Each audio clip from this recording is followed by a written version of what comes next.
자, 열 번째 이야기. 형 화란강명 호노스로 호노스소리노 미코토. 호노스소리노 미코토. 형 화란강명은 처음부터 해행을 지녔다. 해행이라는 거는 뭐 제주 이름인가 본데요. 그러니까 바다에서 잡히는 그런 어류들이나 그런 건가 보네. 동생 언화화 출견조는 처음부터 산행을 지녔다. 처음 두 형제가 상의해서 시험 삼아 한번 도구를 바꿔보자 라고 했다.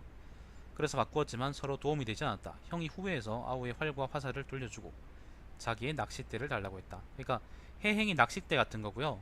산행이 이제 활, 화살 그런 거네. 그때 아우는 이미 형의 낚시 잃어버려서 찾고 있었으나 소용이 없었다. 그래서 따로 새롭게 바늘을 만들어 형에게 주었다.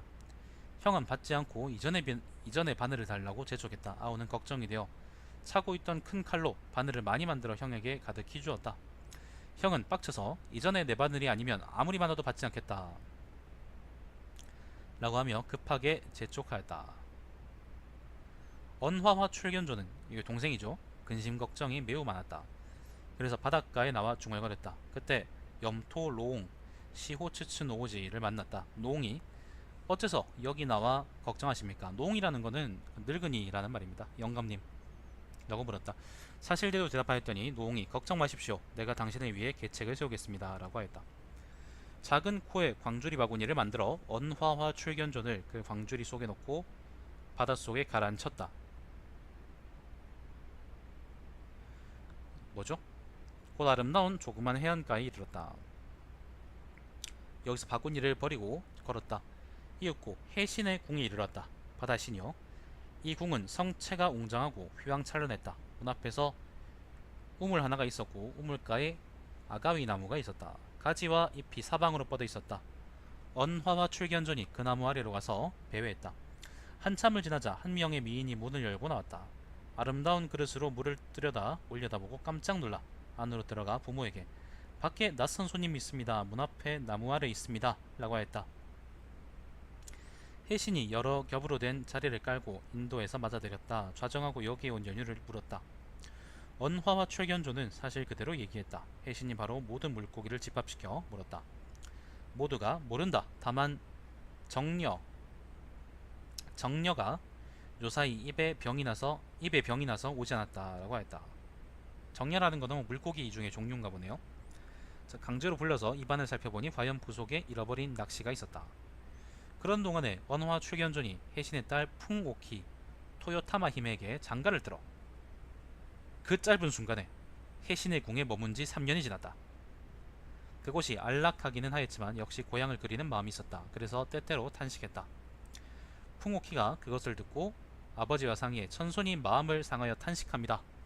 고향이 그리워서 그런 것일 것입니다 라고 했다. 척가살이 하니까 아마 마음이 불편하겠죠. 자, 혜신이 언화와 출견존을 인도해서 조용히 천손이 고향에 돌아가고 싶다면 내가 마땅히 보내드리겠습니다 라고 했다. 그리고 곧 찾은 낚시를 건네면서 이 낚시를 형에게 줄 때 몰래 낚시를 보고 빈구라고 말한 다음 주십시오 라고 했다. 봅시다. 빈구라는 거는 입안을 가지게 되면 가난하게 된다, 뭐 그런 의미라고 하네요. 또 조만경과 조학경을 주며 조만경을 물에 적시면 조수가 당장에 찰 것입니다. 이로써 형을 물에 빠지게 하십시오. 형이 후회하여 빌면 조학경을 물에 넣으십시오. 그러면 조수가 저절로 말라 형을 구할 수 있습니다. 이렇게 혼이 나고 나면 형은 자연히 따를 것입니다 라고 했다. 돌아가려 할 때 풍오키가 천손에게 처부님이 임신했습니다. 해산날이 얼마 남지 않았습니다. 첩이 풍파가 있을 때 해변으로 가겠습니다. 나를 위해 산실을 마련해 두고 기다리고 계십시오 라고 했다. 언화와 출견존이 집에 돌아와서는 3년 만이죠. 오직 혜신의 가르침에 따라 했다. 형인 화란강명은 이미 곤욕을 치르고 스스로 항복해 지금부터는 그대가 그대의 배우로서 백성이 되어라. 제발 용서해달라 라고 했다.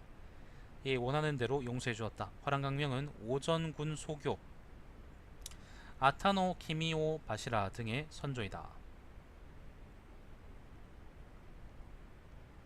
후에 풍우키가 아까 이제 그 용왕의 그 뭐죠? 해신의 딸이죠. 풍옥희가 과연 이전에 말한 대로 여동생 옥의희 타마요리 히메를 데리고 풍파를 무릅쓰고 해변으로 왔다. 해산날이 가까워지자 첩이 아이를 낳을 때는 보지 말아 주십시오 라고 했다. 천소는 참을 수 없어서 그만 엿보고 말았다. 산부인과에 가서 와이프가 애 낳는 장면을 보는 분이 많대요. 근데 그걸 한번 보고 나면은 정말 비위가 많이 상해서 다음부터는 아내를 대할 때 좀 많이 고생하게 된다 그러더라고요. 이런 호기심으로 처음에 다 봤겠죠, 그죠? 풍옥희는 아이를 낳을 때 용으로 변화했는데 이건 좀 끔찍하네. 몹시 부끄러워하며 만일 나를 욕되게 하지 않았더라면 바다와 육지가 서로 통하여 길이 떨어지지 않았을 것입니다. 그러나 지금 이미 욕되게 했습니다. 장차 무엇으로 정을 나눌 것입니까? 라고 하고 풀로 아이를 싸서 해변에 버린 후 바닷길을 닫아버리고 곧바로 들어갔다. 그리하여 아이의 이름을 연파련무 노자 초즙 불합존, 되게 이름 이상하네, 히코 나기사 타케 우가야 후키야 베즈노 미코토 라고 한다. 물론 제가 읽는 방법은 이게 정상적이 아닙니다. 여러분은 일본어를 정말 잘하는 친구들한테 물어서 읽으세요. 자, 후에 오래돼서 언화와 출견존이 세상을 떠났다. 일양 고옥산의 상릉에 장사 지냈다. 일양이니까 맨날 요 근처 어디겠죠, 그죠?